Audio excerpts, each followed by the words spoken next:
So if you're watching after the live, we're just gonna wait a little bit, let some people hop on before we start diving into things. Um, so we'll be talking about a lot of good stuff, arm wrestling stuff, some gym stuff, maybe even some powerlifting stuff.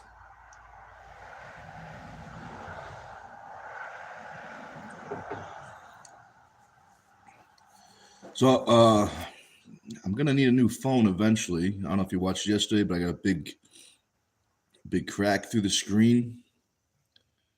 Um, Still working as you can tell, but it's hard to see some stuff. I get the phone sideways, so now I can see. I can see the people and the thumbs up, but now I can't see how the time, which is not the end of the world.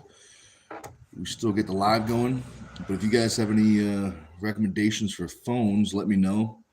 Something that is decent with filming and editing capabilities. Oh, what's up, Brian? Thanks for watching. Brian, you still going to Danbury this Saturday to Steve's tournament?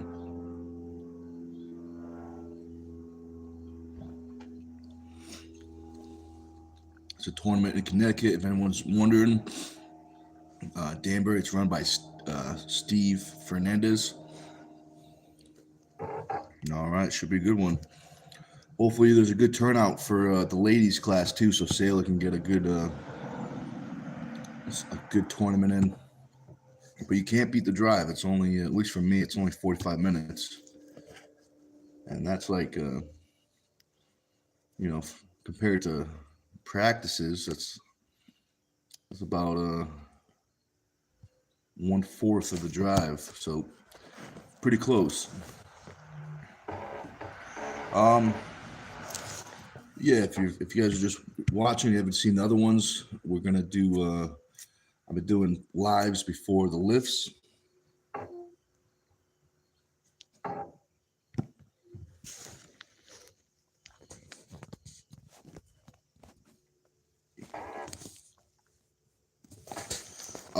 I might hop in with you guys, but I may still go to the dungeon and get training in. So right now, what I'm thinking is I'm gonna go to the dungeon early, get as much training as I can, and then after, head down to the tournament. I know they have super matches first. I think the super matches start at noon or 1. The tournament will be after. I think they have like 10 matches. So I mean, I'm guessing the tournament may not start till 1 or 2, depending on the super matches. So I'll probably be there around that time. Probably just go and hang out, have a good time. Unless no one's at the dungeon, then I'll have to train with the guys over at the tournament. But I think the dungeon will be pretty good. Chief will definitely be there, probably. Maybe I can get Chief to join me on the way over after practice. But speaking of practice today in this gym right here, 5 p.m. 5 p.m. Connecticut. If anyone is interested and wants to try out, let me know. Facebook, Nicholas Stone. Instagram, _TeamStone777.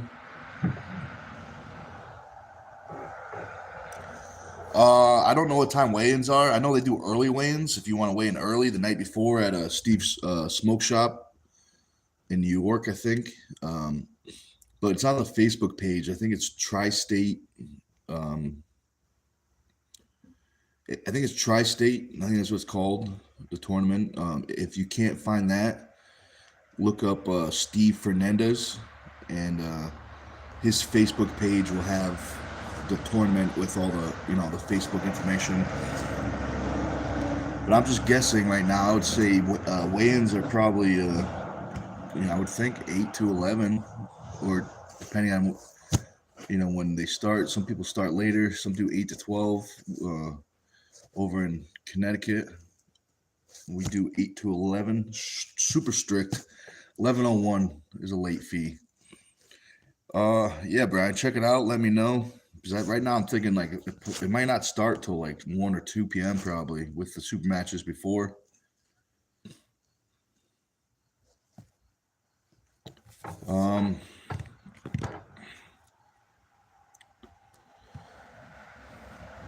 So we are planning the next event. The planning has started.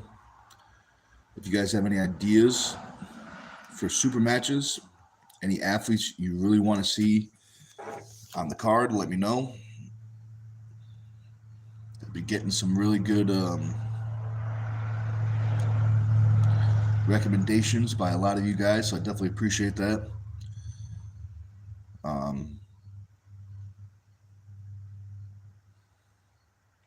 Couple things I'm thinking is two first things that I think would be really fun, and they're both three-way round robins. The first one that came to mind would be the team of three, the three athletes that I faced in the pay-per-view. Now I can't tell you the score, but I can tell you my arm is still sore. That's all I can say. It was a good time, but I can't tell you who had a better time, me or the team of three. Definitely check it out. All 9 matches are out on the pay-per-view under memberships.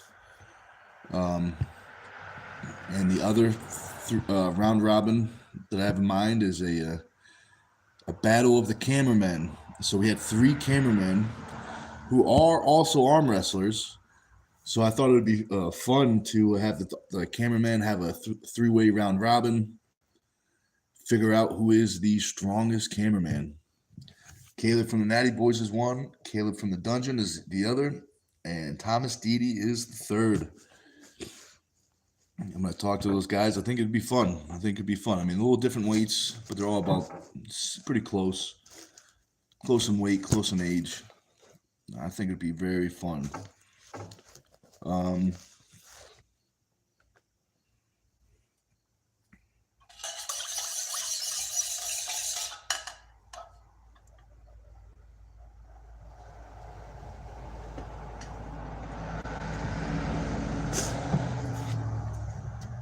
gotta watch out for those lemon seeds. If you guys have any questions about arm wrestling or anything like that, let me know.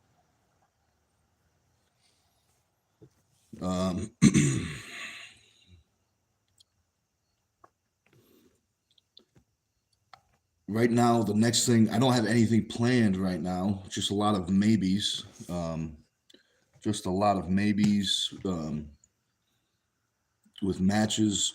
Promoters have been, asking me to stay silent until everything is finalized.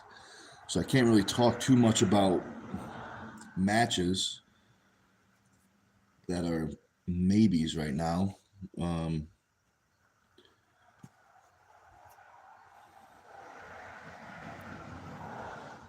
But who would you guys like to see me pull next?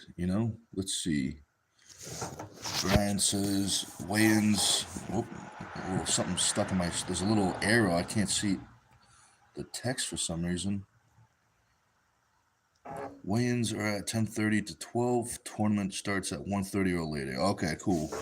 Yeah, okay. So they do a little later weigh-ins than when I was talking. I mean, it's not super late. 10:30 to 12. 1:30 or later for the tournament. Yeah, so that's what I was thinking, 2 or 3 maybe. So that's probably when I'll show up. It's probably 2 or 3.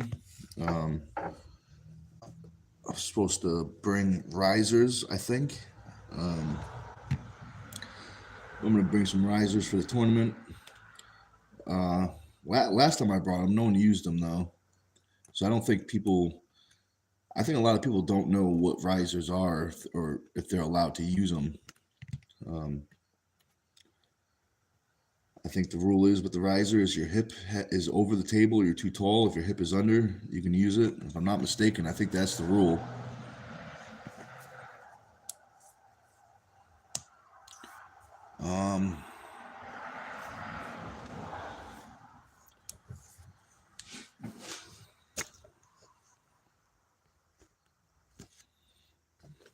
So we're back to the Old Faithful pre-workout, just the homemade one.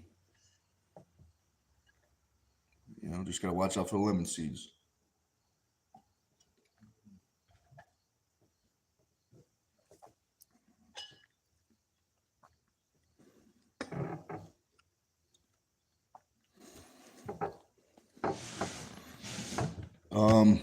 Let's see.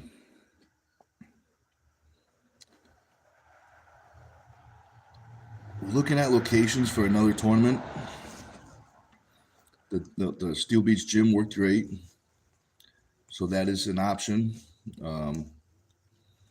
Let me know what you guys thought of that Steel Beach Gym as a tournament location. Did you guys like it? Is there some things you didn't like? Is there some things you really liked? Yeah, let me know what you guys thought of the location. I thought it worked out well, especially if we were in the location last time, that rain would have made it really tough for a lot of people just to enjoy themselves. Let's see.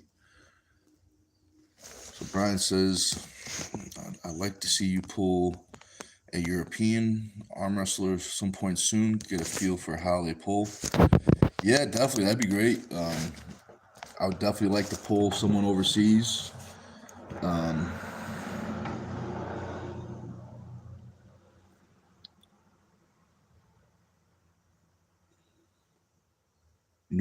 I really want to pull is Matt Tarangi. I always say his name wrong because probably my accent. Matt Tarangi from New Zealand. I really want to pull him. I think it'd be a great match. Style-wise, I think it'd be tricky. He's got that open arm, sticky spot. Plus, he looks way better since last time he pulled Toshi. He looked faster, tighter, more complete. Brian says, "Yeah, like the venue, everything went smooth." Yeah, man, I agree. It was good. It was a good venue. Jamie, Corey, Donnie, everyone in the gym was great. They all helped out. And they let us, they didn't say anything bad about you guys, which I was worried about. I was worried they're going to say a lot of bad stuff. Like, it was good, but don't let those guys back in the gym. But no, I'm just kidding. No, they liked it. They liked this. They were already talking about doing something in the future. Let's see. Brian says, "Oh yeah, that'd be a good match, dude. Big guy, man. Plus, so I gotta move this little arrow. I don't know how to get rid of the arrow on the chats. Plus, his looks makes for a good video. Yeah, man. Plus, I think he's that might be the first guy I faced in a super match that I didn't have a weight advantage. I think everyone I faced, I think I was a little heavier than Jaegers. I think I was heavier than Toshi. I was definitely heavier than Mike.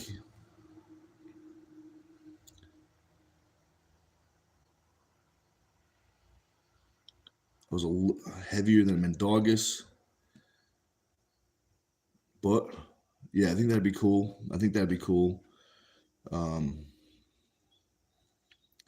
Well, I guess if you look at it, the last match I had, which was last 2 weeks ago or whatever, 1 week ago or something like that,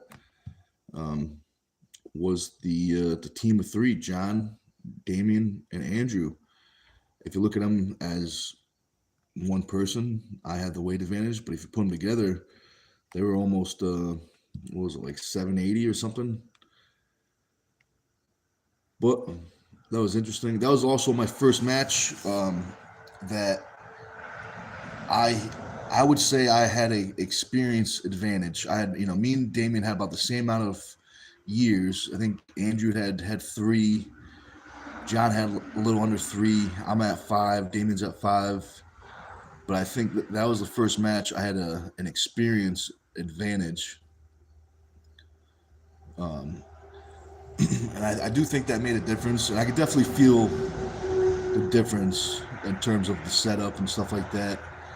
I feel like most of my other matches in the setup, I was a step behind in the setup wise. And the matches I won, I feel I might not have been the better arm wrestler, but I was stronger and faster. If that makes sense, Well, yeah, it's interesting. It's just interesting. I think Matarangi, maybe we'll call him the Beast because that's his nickname. I can't really mispronounce that. I think that'd be a cool match. I think he's probably got more years.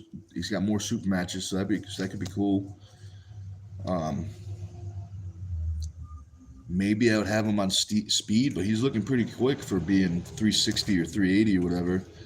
But hey, guys, if you want that match to happen, maybe spread the word, make some comments. I know a plane ticket from New Zealand to the States is probably a good chunk of change. So we're gonna need some sponsors probably. So spread the word. We need some sponsors. What? Eventually it will happen. Eventually it will happen.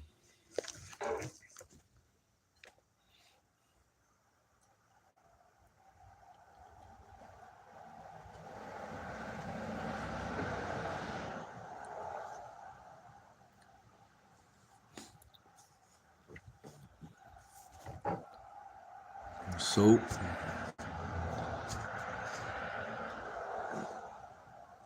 practice today, 5 p.m. It's going to be a good one.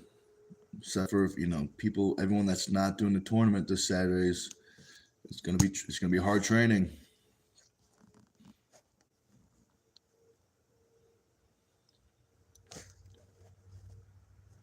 I think little by little, I think the atmosphere of Tuesday nights have been getting more and more serious, which I think is a good thing.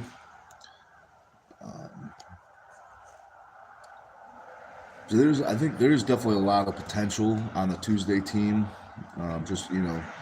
People get caught up with life and stuff and work and stuff like that, but there's definitely a lot of potential on the Tuesday team. It just needs a little spark, set things off.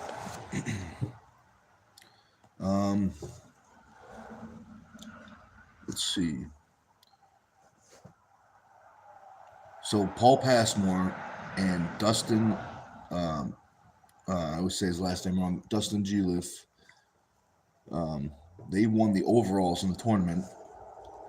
Dustin won right, Paul won left, so they're guaranteed a spot on the next pay-per-view event. So I'm definitely trying to find matches for these guys. Both are great pullers. Paul had a match on the last event. He actually had two matches, left hand and right hand. I can't tell you the outcomes, but I'll tell you one thing. One of those matches won match of the night. So keep that in mind. If you want to see some crazy action, go check out the pay-per-view, $9.99 on this channel, Stone TV, under memberships. Whatever YouTube doesn't take goes to the Turtle Man charity. And the guys that watched the pay-per-view, I'd like to hear your feedback, good or bad. What you liked, what you didn't, what you think the pay-per-view and the in-person event also can improve on. The biggest thing, pretty much the only thing I've gotten for any not negative, but something that needs to improve, which I definitely knew that was going to be the case, was the outhouse on the Friday's event, because it was old school outhouse, not a porta-john, an old school outhouse, and I knew that was going to be something that would turn some heads, but with a budget of $0 for this event, this charity event. We got it done.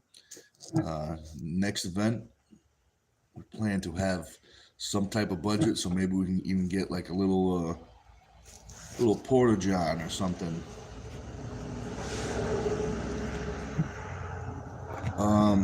Let's see.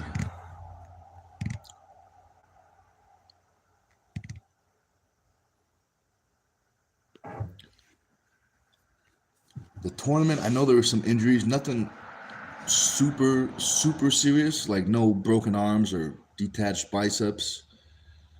But I know Wacko had a elbow injury. He might have had a slight tear. Hopefully, it's just like a severe stretch, but it might be a partial tear of one of the elbows, one of the tendons in the elbows. What is it? The UCL? Is that what it is? I can't remember. The ulnar collateral ligament. That's probably what it was. There was I think someone pulled a pec. Nothing detached, but I think someone pulled a pec. You know, stuff that would, definitely probably smarter to, drop out, get healthy, live to fight another day kind of thing. But those guys were definitely able to walk away, so that's a good thing. But I hope those guys, anybody that got an injury at the tournament, I hope they heal up fast. Because they're supposed to be, especially Wacko, he's supposed to be at practice. He hasn't been at practice. He's been at more tournaments this year than he has practices. How does that work? I don't understand. How does that work? But I do appreciate, those guys stepping up, doing the Turtleman Classic, even though they haven't gotten training in. They've been hitting the weights, but you guys know weights are great. But if you're an arm wrestler, you gotta train on the table, just like any other sport. If you play baseball, you gotta play baseball. Otherwise, you're gonna might get a little sloppy with your swing. Stuff like that. Same thing with arm wrestling. You got to arm wrestle. It's a skill. You got to work on your skill. And I think maybe I'm biased. I think practices are better at working on most skills. I think tournaments and super matches are great for experience, but I think in order to level up, I think you need to have smart trainings. Now, I think you could definitely get better if you only do tournaments and super matches. But what I mean by the smart training is you can work on weak spots, you can work on certain positions. You have more control on, the intensity. So, like, say, tournaments are 100% intensity. You might only have, 6, 7, 8 pulls, versus in training, you can drop the intensity down to 70, 80% maybe, and you can do hundreds and hundreds and hundreds of reps. Those reps will train your body, train your brain, the nervous system, get them connected to do the things you have to do more efficiently, faster. I think they're both good, but I think training is, if you have smart training, I think you will level up. I think you do need the experience from the super matches and the tournaments, but I think you definitely have to train. I think once a week, twice a week. The more table time you can get, the better. Now the tricky part is you probably hear me say twice a week, 3 times a week, and you might be thinking, what the heck are you talking about? My arms will be falling off. So there's a lot of things you could do. So say if you have, for example, you have 2 practices a week plus weights. One practice would be hard. The other practice will not easy, but light, where you work positions, different angles, stuff like that. Or even if you're so new, you pull once and you're sore for like 9 days. I would still say, even if you can't pull, like say if you're so sore you can't even pull for some reason, I would still say go to practice and talk about um, arm wrestling theory with other people. Talk about positions. You know, so I think the more you're around it, the better you'll be. Just like with any sport, you know.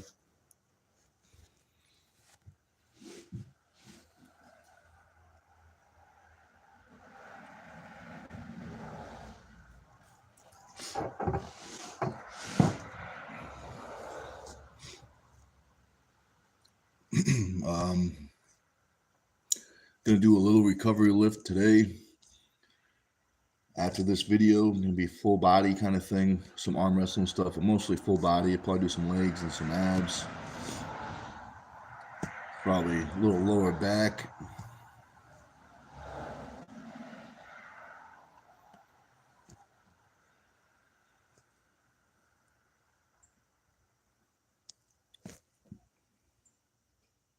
Let's see.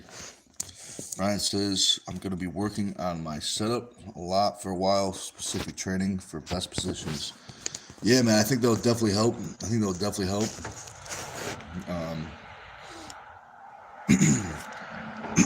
I feel like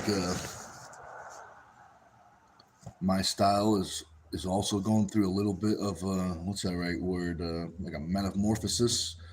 When the caterpillar comes out of the cocoon, that's a metamorphosis, isn't it? Well, either way, I feel like there's an evolution happening, and I did feel some of that, not all of it. I feel like it's still evolving. It still is not complete yet, but I feel like it just started cracking out of the cocoon. My new, I shouldn't say new style, but new theory on arm wrestling, if that makes sense.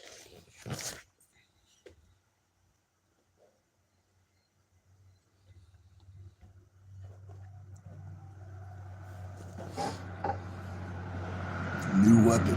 That's what Brian says, new weapon. It's about time, it's about time. Because I've been only really had one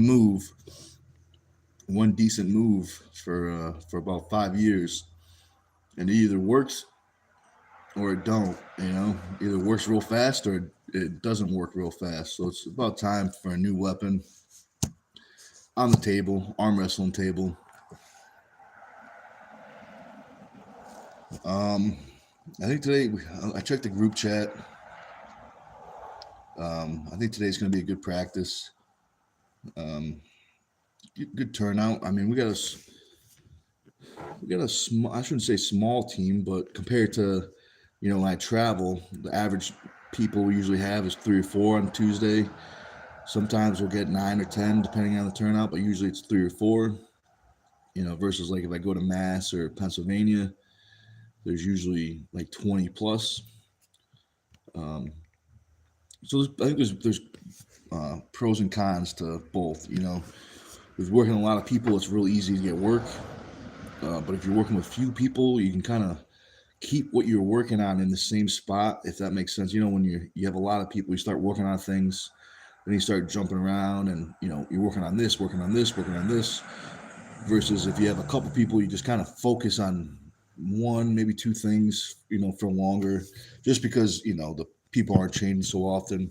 I think you need both. I do think you need both. I think there's pros and cons to both.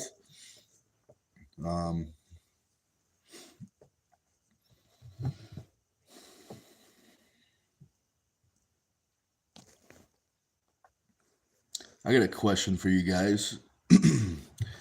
Now, let's see. I gotta phrase this the right way? So, there's good training partners. There's great training partners. What I mean by that is people that understand that. Let's see. That will make even. Let's see. How do I phrase this? Even sacrifices. So, like, say there's 2 people. There's trade-offs. Maybe that's instead of sacrifices, trade-offs. So you make some trade-offs so that both people can get good training. even at the best of the best, like even one person might be getting a little better, more out of it. 51%, 49. It's very hard to get even training out of for both people. That would I mean like that's like a good training partner, someone that will have trade offs so both people can get good training in. Um, a bad training partner, I would think. Well, first off, is the person that always wants to smash. Is doing sneak attacks. What I mean by a sneak attack is, for example, be like, hey, what do we want to work on? And as soon as they ask you a question, bam, stuff like that. I call that like sneak attacks. I mean, there's definitely pros to it. I mean, it definitely gets your reflexes working, but the cons is the chance of injuries up there or higher. But I think the worst training partner that would be the person that smashes up on new people. I think that is the worst training partner. I think maybe some of it is not fully understanding, but I think most of it is ego. For example, my first practice, I know maybe I won't say his name, but if you're watching, you know who it is. He doesn't want to pull me anymore, though. Well, he does once in a while, but I got to really talk him into it. When I was new, like when I mean new, I mean like my first practice. I remember this individual go, first practice, I must have, maybe pulled 2 or 3 people, and he asked, "Are you ready?" I go, "Yeah, I guess." And then he hits, a diabolical hit, which, definitely. Now I don't. Well, there might be a benefit for that athlete because they're working on their hit and position, but for that new guy, I think the risk of injury is through the roof.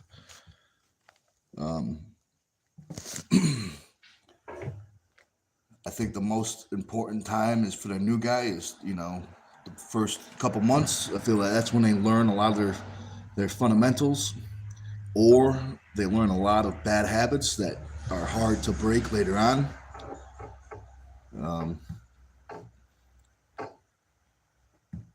But yeah, stuff like that. Now that being said, it got a little long, but on your team, who is your best training partner on your team? You don't have to tell me the worst. I was just saying that so you can kind of see what I'm asking. But who is the best training partner on your team, or not even your team? Any practice you've been on?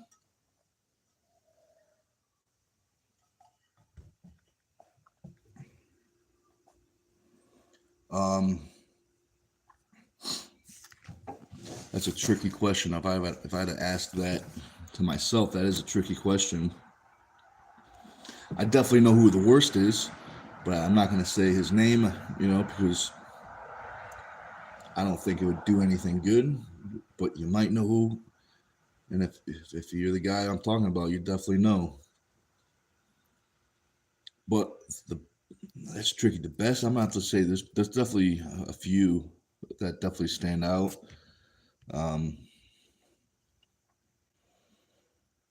Chief is up there. He's always, I haven't done the bully strap in a while, but I think I'll bring the bully strap back now since I'm not, I don't have a match lined up. So if you don't know the bully strap is extremely painful for the individual that wears it. So he's going through a lot of pain to help me train. He's also who also do stuff like even when we get closer to the match. I know when we get close to the match, I like to work on ready goes for timing, and when I get closer to a match, I may be I'm not as flexible with my training, because it's I feel like you can't really be too flexible at that point. In the beginning, you could be super flexible, but as you get last 4 weeks out, 3 weeks out, So you got to do some ready goes, mimic some live situations. Um, I think that makes a really big difference. Um, my match with Mendogas, I wasn't able to get any ready goes. I do now. I have to be.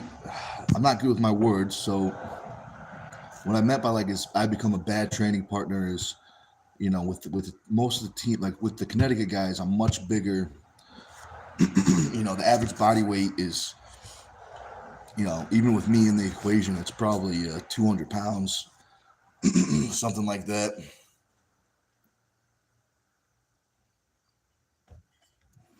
So it definitely, when we're doing ready goes and there's hitting involved, there's definitely the risk goes up. So I definitely appreciate those guys doing ready goes. When I do definitely understand why some people choose not to. I do understand, but I definitely appreciate the guys that are willing to step up and help me train. The stuff like that. Chief is good. Danny is really good. Danny Chan. He's always willing to do stuff. Now, he's always willing to do stuff like with two-hand work. The tricky stuff with two-hand work is you need someone you could trust. I did two-hand work early on when I first started, and the problem with two-hand work is if someone really wants to hurt you, they can really hurt you. Like for instance, I remember people, taking two hands and, dropping, jumping, taking the whole, taking the whole body weight and then pulling me, my hand all the way off the table. So I remember that kept me away from two-hand work and even stuff like, when they put a strap or a band around your arm and they pull on it, because people, they're not doing it out of, bad intentions. It just, they just, they think more is better, stuff like that. But, that being said, if I ask you to do two-hand work, that means I trust you. So hopefully that's a compliment. And if if I don't want to do two-hand work with you, maybe I'm tender and sore, or I don't trust you. But I do think that two-hand stuff is good. You just got to play it. You got to play it at the right time. I think it's good for working certain things. Like I think, I'm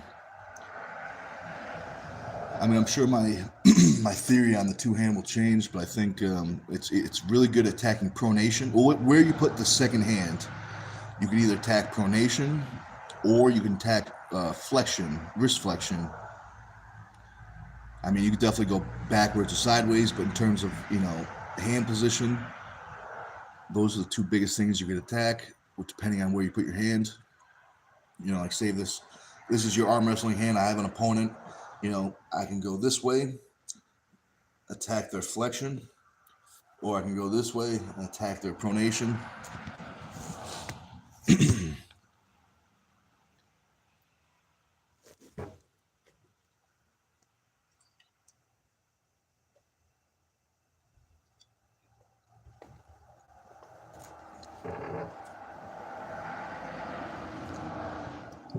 Hey, what's up, Carolyn? She says, hey, Nick and friends. If you're wondering why I'm ducking and bobbing trying to read that comment, is I don't know what it is. Some YouTube has like a little arrow thing that I can't get rid of. A little circle with an arrow or something. But thanks for watching, Carolyn. If you got any questions, let me know. I remember, Carolyn, I think one of the guessing games that you won, I didn't say a prize, I don't think. The other one, I think I said 50% off. Now definitely feel free to correct me if I'm wrong, but I think I said 50% off the next pay-per-view. So even though you already have one, you can give that second one, that 50% off, to your husband. I forgot his name. But you could definitely pass if you guys want to come together. You guys can definitely you can pass the 50% off coupon to him. You know, you could do something like that. But I think that's what it was. I think one of them was just for fun, and the other one I think was 50% off a pay-per-view, in-person pay-per-view. Let's see what Brian says. Yeah, most dangerous when a new guy just grabs your arm and pulls both hands against the arm bicep. Yeah, definitely, man. It's just a lot of people don't realize how much force there is, and it's a lot longer range of motion too. I think that's what it is, a longer range of motion. Let's see. So Carolyn says, Nick, I was rewatching your match with Austin Jaegers yesterday, and I respect. Sorry, it's that bubble. I don't know how to get rid of it. So let's see. Yesterday, and respect for pulling last match after you were injured. Oh, thanks, Carolyn. I appreciate that. That was such a weird. That was such a weird injury. I actually tore my tricep. Not. It's split like down the middle. So not. So imagine like say this is a tricep. These two fingers are tricep. Elbows here, tendon here, shoulder here. The tricep split like this. So now I have like it's split like this and somewhere in the middle. So I have a big gap, but I have an extra tricep now. So I have a quadricep. Well, my left arm has a quadricep. There's two. The tendon split. It's still connected, but it's split. But yeah, that was such a weird injury. I had a big fall. Like the weirdest thing happened. I was working and I had a safety harness, and the safety harness snapped, and I landed on a piece of steel, like all on my left arm. And I think I saw the picture, but right where I landed is right where I tore it. So I think that was part of it. Just damage to the muscle piece. It was such a weird injury. But I'm definitely glad I won, because that would have sucked a lot more worse if I lost. So let's see. Caitlin says, thanks, Nick. He blocked me on Messenger and lives elsewhere, so I'll give the discount to my kitty cats. Oh, even better. Yeah, you can bring the cats. Just watch out for Chiefs cats. They're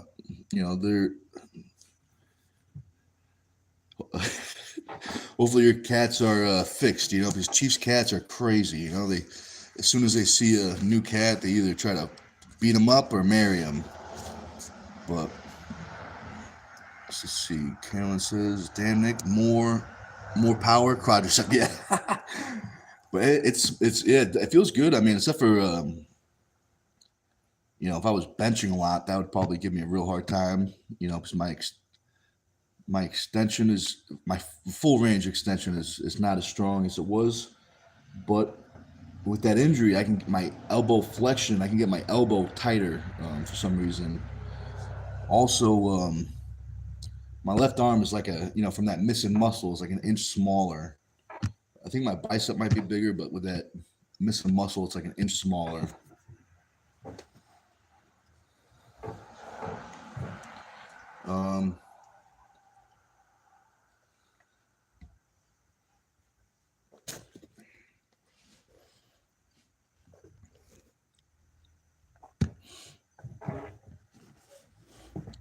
So let's see, what time is it? It's like 10:40.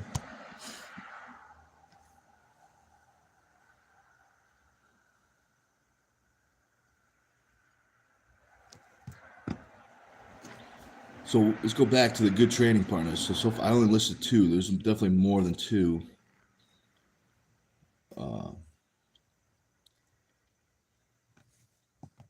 Brian, if you're still watching, I'd say you, but you're never at practice, so I can't say you, because you only go to tournaments, But maybe if you start showing up to practices once in a while, I could throw you out there as a good training partner. But you gotta go to practices. Bill's good, Mike's good, and everyone. everyone's pretty much good. I mean, our team, there's not, especially the Tuesday team, there's not really too many guys that are, what I would classify as bad. Um, Maybe some new people, maybe they just don't know, you know.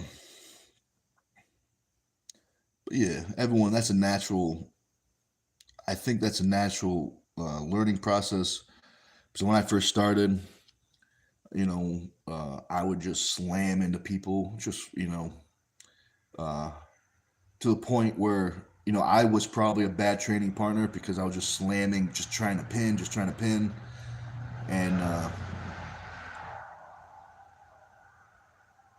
I had like a little bit of a learning process. It took me a while to learn, just like anything. But I definitely do think when I first started, I was a bad training partner. But now I think I'm a lot better in terms of, you know, getting the best of both for people in their training.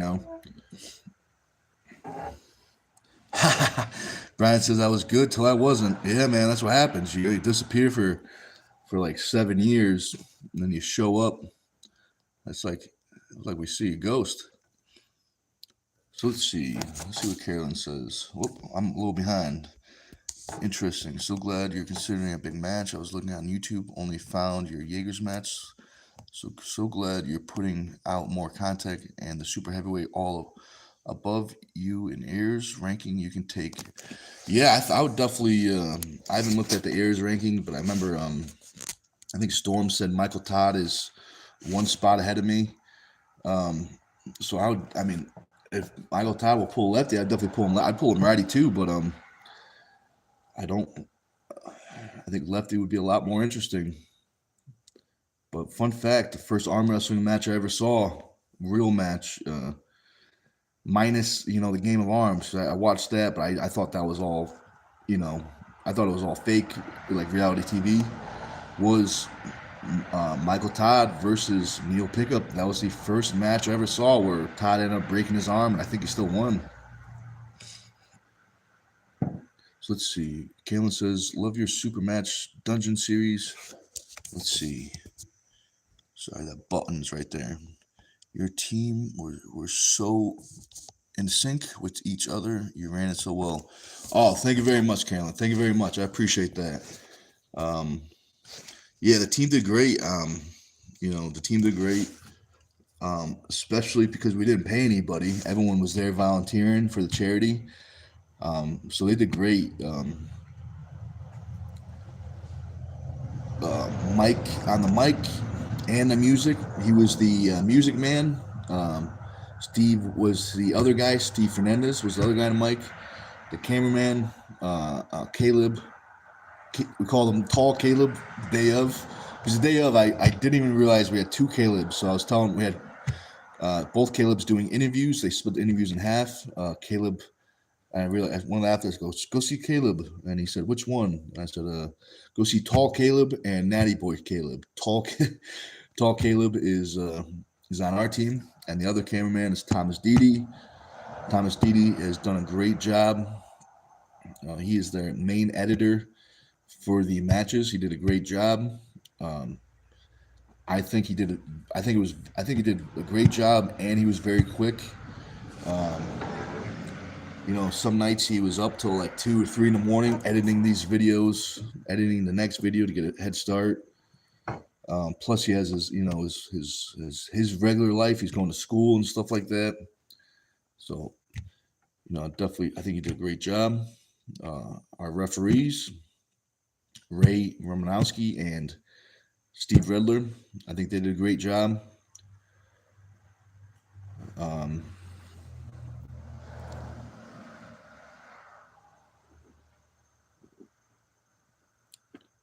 I forgot her name, but the Chief's granddaughter, she was in charge of parking. I don't know if you guys saw the little lady walking around directing traffic. She did a great job with traffic. All right, so let's see what Carolyn says. So she says, Mike, Redler, Caleb, and Caleb. Yes, and Steve and Ray. It was amazing. Your powerlifting and personal training sets you up as the best in the U.S. with a similar run event. Zero budget, you surpass them all on entertainment, even though they have thousands on their budget. Oh wow, thank you, that's awesome. That means a lot. Yeah, I mean, I'm definitely glad you guys liked it. I'm definitely glad you guys liked it.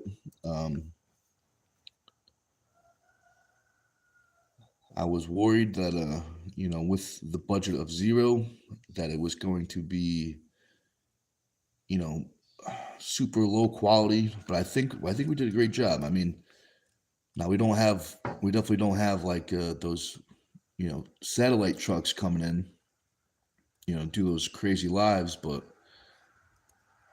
I think it came out good.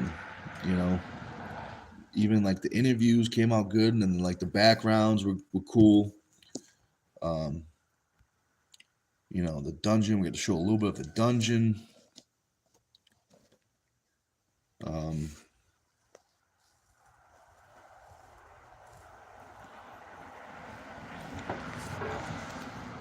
we had the bikes. We had the bikes all over. For like eye candy. There were bikes on stands. There were bikes in the back. Bikes in the crowd. There were trucks, show trucks in the parked outside.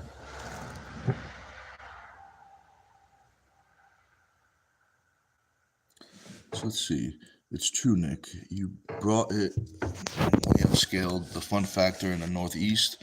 So many good people and characters you highlighted. Thanks for all you do. Oh, thank you, Kaylin. That's awesome. Thank you very much. I definitely appreciate that. That's one thing I really want to accomplish with the pay-per-views is I want the fans to have fun and really enjoy it.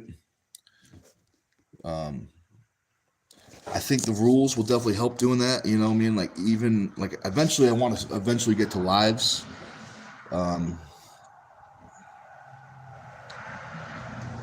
We just we didn't have internet.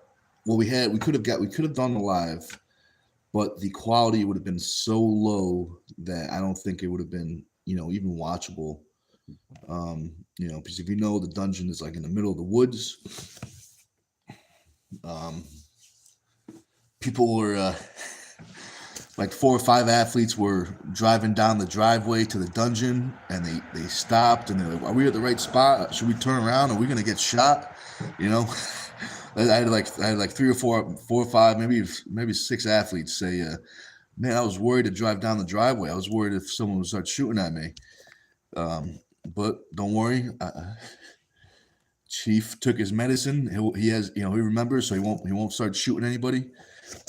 We made that mistake, so we definitely make sure Chief takes his medicine because he gets a little extra forgetful.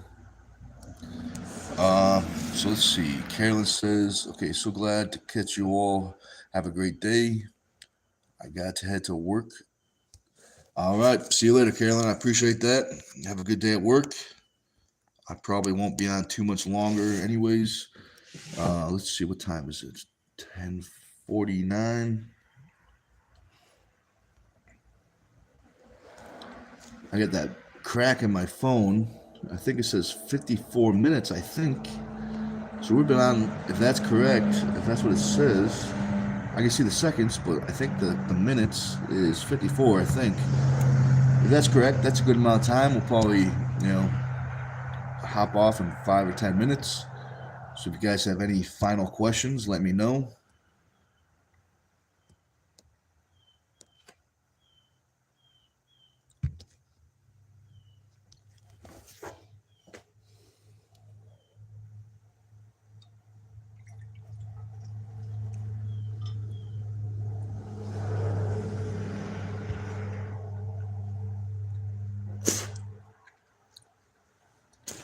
Gotta watch out for those lemon seeds.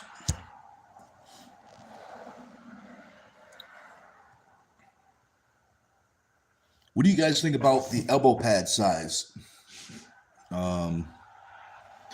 let's see. I'm using the elbow pad to hold up my camera, so I can't show you that one. But what do you think about the traditional elbow pad sizes? I mean, I think I like the traditional sizes. I haven't used too much. I mean, I practiced some on the wall. I think I've done one tournament with a WL pad years ago. I mean, I think, whatever it is, 7x7 or something like that. Is that what the traditional ones are? 7x7. I think those are pretty good. Um,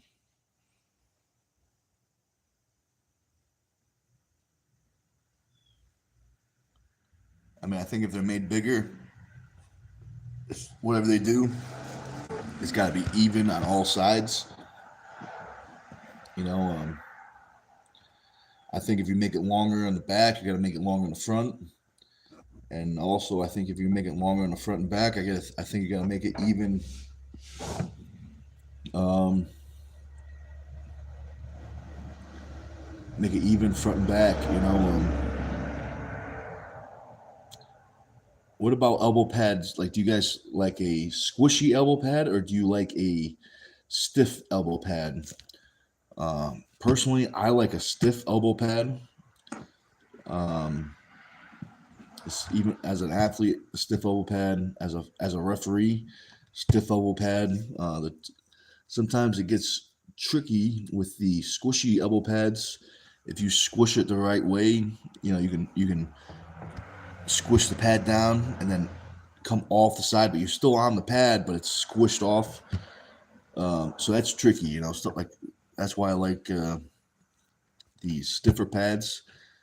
You could definitely tell what's a foul and what is not. Let's see. So Brian says, so let me see. I gotta watch out for this arrow thing. Mac pads are looking forward and back, but no side, right? If I remember correctly, I think Mac pads they're not offset like normal arm wrestling tables, like when there's a right and left and you have to switch sides. The Mac elbow pads are centered, so they're the same. They will never move. They're the same for left, the same for right. And I think it is bigger on the side as well. I think it's not a 10x10 maybe. It might be a little longer front and back, but I definitely do think they're bigger side to side too. I've only used that table one time, real quick, and I don't even think I just felt it. I don't think we pulled. I think I just felt the elbow pad moved around a little bit. But yeah, I mean, it's kind of like a different. I mean, same sport, different field. It's like one might be the traditional pads, or you know, one might be like NFL football, and the other one is like arena football. Same sport, just different field. A little different field. Same base. Some people like arena. Some people like NFL. Some people like both. I think that's good. I think that's a good thing. I think the more arm wrestling there is, the better. I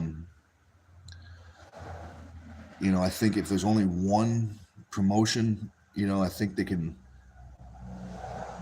I mean, there's always going to be one or two top dogs, but I think more the better. I think if there's only one, they're missing the drive, like the drive to get better from competitiveness. If someone's chasing their tail, right there, they're gonna want to get better. So let's see. 10x10 is Brian says 10x10 is pretty big.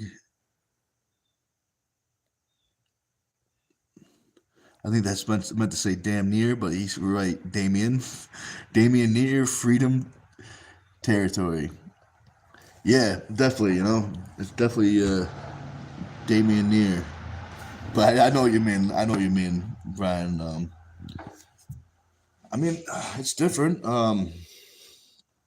It is different. The pads could change certain things. Make certain moves better, make certain moves not as good, possibly. Especially like say the old WL pads, they only added an inch on the back So if you're going backwards, it's going to help you probably, and if you're going forwards, it's probably not going to help you. It might hurt you if your opponent is going back because they get the extra inch. But I do like the traditional pads so far the best. I think, maybe just because I've used them the most, but I do like the traditional size the best. Let's see, Brian says, yeah, autocorrect. Yeah. that Damien autocorrect. Didn't stop Jerry. Yeah, man. The last match, I think he lost to Michael Todd, I think. I think that was the controversial match with the strap breaking and the fouls but maybe it's a maybe, we'll never know, but maybe if that pad was an inch shorter, that match might have been a little different. Possibly. I don't think the elbow pads make a giant difference, but they definitely might in some situations.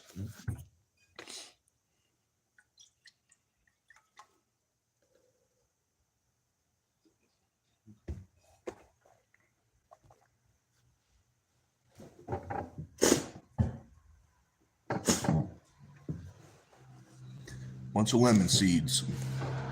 I know it's probably not the best to see someone spit on camera, but I cannot eat any more lemon seeds.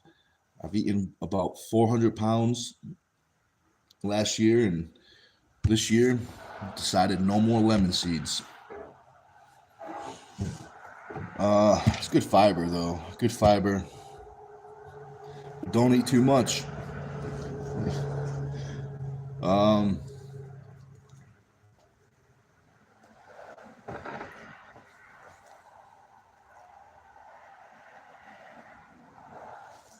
Let's see.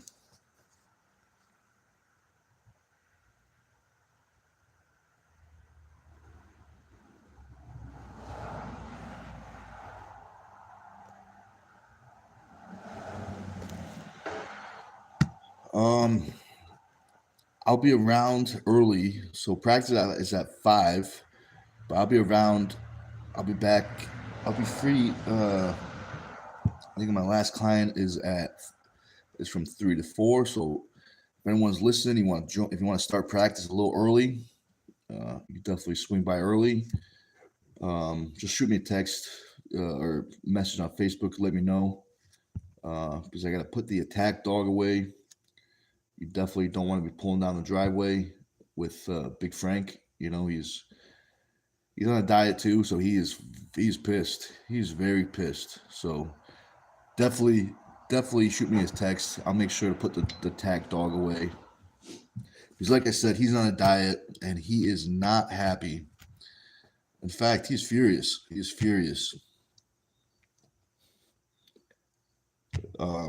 He's still eating. He's just, he's got to lay off the lasagna, lay off the pasta, got to lay off the pepperoni,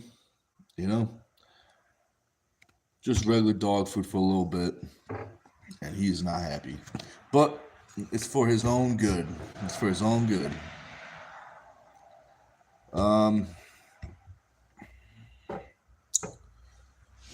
Let's see.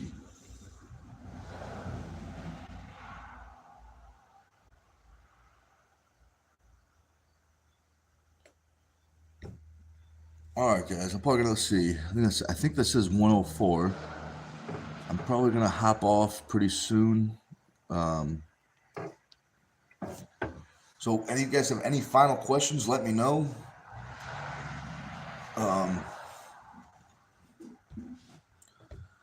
If you guys want to get, this is the first edition. The second Turtle Man has a big number 2 to symbolize the second annual event. We still got some shirts left,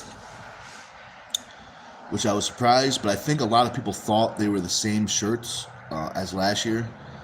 I think that's what happened because last year we sold out really fast. This year we had more people, but I think people thought they were the same shirts. But don't worry, they are not. They're different shirts. They symbolize the second annual Turtle Man. The next shirts will be, the logo with a big number 3. So the shirts go for 30. If you could pick them up, they go for 30. If I could ship them, but you just got to pay, shipping too. I think the cheapest I found for one shirt was like $8 or $9 from the post office. The second shirt for for two in one package was like 11 or 12, I think.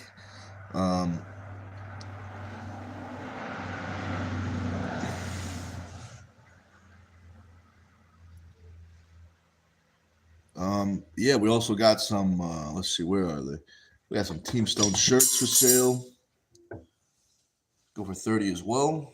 Let's see if I got any in the wall. Let's see. Let's see. So we got them over there. See them in that corner over there. Not the one, the brighter one is the one we are selling. That is 4th generation. We're on 4 generations already, the Team Stone shirts. We started off with, let's see. We started off with, I don't know if you guys could see it, but this might be tricky. That's a wrong zoom in. All right, well, oh, there we go. If you guys could see that, the white and the black shirt and the gray, that was the Team Stone. That was the gray and white with the first edition. It just said Team Stone, no logo. The black one that was the first time we had the logo, the Minotaur. And then it kept on growing and growing and growing. Now we're at 4 generations. There's only like first edition. There's only like, I want to say there's only like 4 or 8. I think I have them all. Second edition, there's more. I want to say about 20, 25. I have about half of those. No. I think I only have 5 of those. The rest people have. Third generation, that was the first generation that we had 100. So there's 100 of those.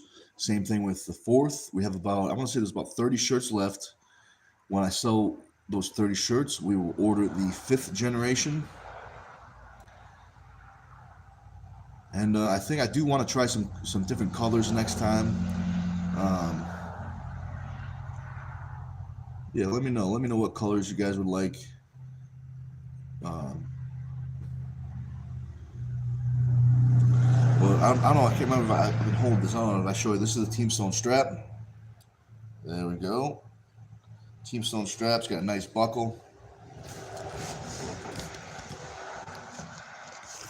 These go for 20. Well, all right, guys. Oh, let's see. I missed a comment. The white with red graphic goes hard. Yeah, man, I like that one. That was a good one. That was, the white and red. Maybe I'll bring that back. I was always thinking of doing like certain colors on the shirts or even certain colors of the hat, meaning like like karate or whatever. Jiu-Jitsu does like the colored belts. I was kind of thinking of maybe doing something with the colored t-shirts or maybe even colored hats. Different colors mean certain things. But yeah, man, I think that's it. All right, guys, thanks for watching.